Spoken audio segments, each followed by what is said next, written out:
Hello. Today I'm gonna do something different, which is read a book. And the book I'll be reading is The Problems of Philosophy by Bertrand Russell. Uh, so this reading is not intended to be educational. It could be, but maybe you can use it to, I don't know, let yourself get to sleep, or find to distract yourself a little bit while you do something else. Yeah, like listen to it like music or something. Yeah. So let's go right away with chapter 1, Appearance and Reality.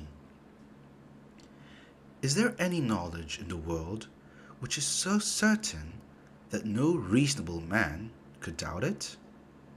This question, which at first sight might not seem difficult, is really one of the most difficult that can be asked.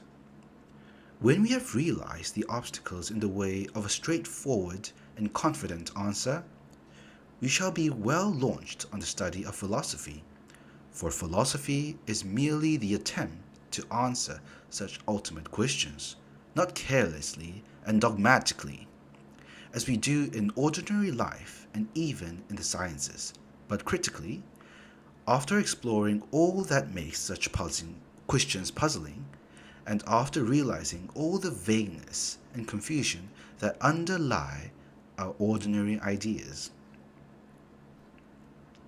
In daily life, we assume as certain many things which, on a closer scrutiny, are found to be so full of apparent contradictions that only a great amount of thought enables us to know what it is that we really may believe.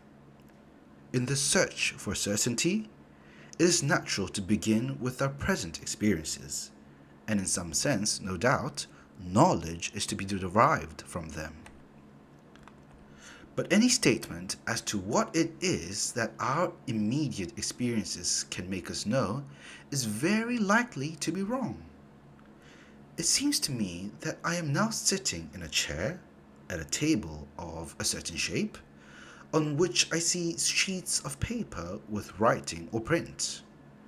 By turning my head, I see out of the window buildings and clouds and the sun. I believe that the sun is about 93 million miles from the earth, that it is a hot globe many times bigger than the earth, that, owing to the earth's rotation, it rises every morning and will continue to do so for an indefinite time in the future. I believe that if any other normal person comes into my room, he will see the same chairs and tables and books and papers as I see, and that the table which I see is the same as the table which I feel pressing against my arm. All this seems to be so evident as to be hardly worth stating, except in answer to a man who doubts whether I know anything. Yet all this may be reasonably doubted, and all of it requires much careful discussion before we can be sure that we have stated it in a form that is wholly true. To make our difficulties plain, let's concentrate attention on the table. To the eye, it is oblong, brown, and shiny. To the touch, it is smooth and cool and hard. When I tap it, it gives out a wooden sound. Anyone else who sees and feels and hears the table will agree with this description, so that it might seem as if no difficulty would arise. But as soon as we try to be more precise, our trouble begins.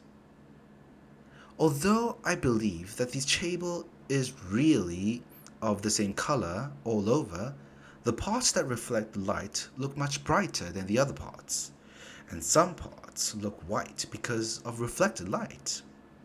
I know that if I move, the parts that reflect light will be different, so that the apparent distribution of colors on the table will change.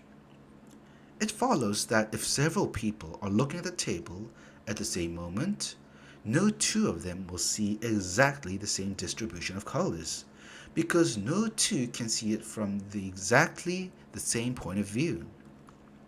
And any change in the point of view makes some change in the way the light is reflected. For most practical purposes, these differences are unimportant, but to the painter they are all important. The painter has to unlearn the habit of thinking that things seem to have the color which common sense says they really have, and to learn the habit of seeing things as they appear.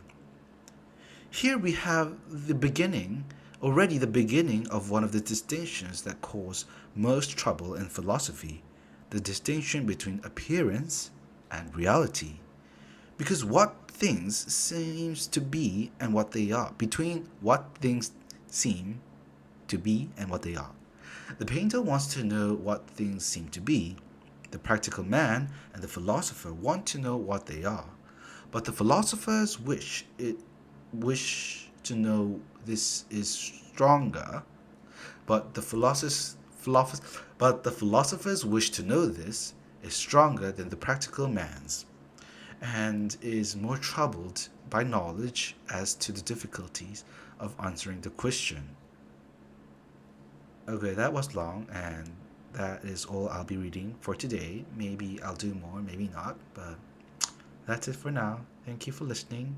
If you listen all the way through, you are a star. You are amazing, amazing.